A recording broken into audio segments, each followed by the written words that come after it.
Good morning, good morning.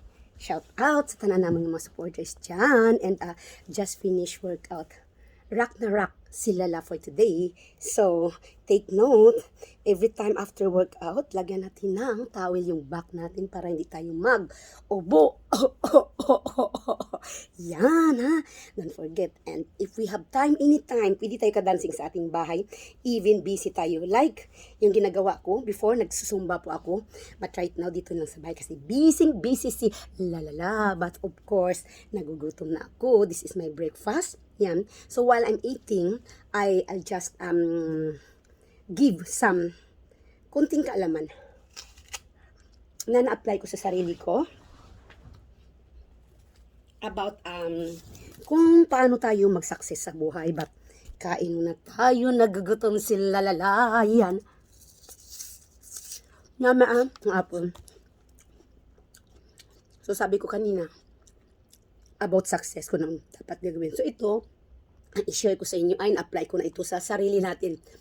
First of all, kailangan, of course, healthy tayo. Kasi hindi natin magagawa yung gusto natin gagawin pag hindi tayo healthy. Health is wealth. So, and then, kailangan meron tayong goal, dedication, commitment sa ating sarili na kung anong gusto natin, huwag tayong magmatamad. Dapat yan talaga. Through thick and thin, dapat maging masipag tayo, ha?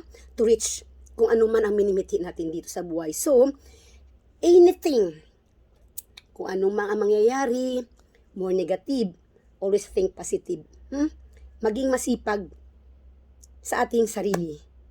Huwag tayong magpili ng trabaho. And meron tayong number one, time management sa sarili natin. Ha? Pag wake up natin for the day, alam na natin kung anong gagawin natin. Right? So, and then,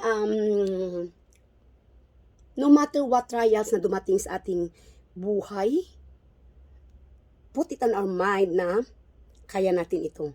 Kaya natin ito as long healthy tayo. Kasi walang problema na binibigay sa Allah na hindi natin makakaya. So, ang important dito, maging masipag tayo. Huwag tayong magmatamad para maiahaw natin ang ating mga anak at mailagay natin sila sa mabuting kalagayan na. So that's only the best things. Healthy tayo. Think always positive. Magiging masipag. Kasi ako masipag ako before, even right now.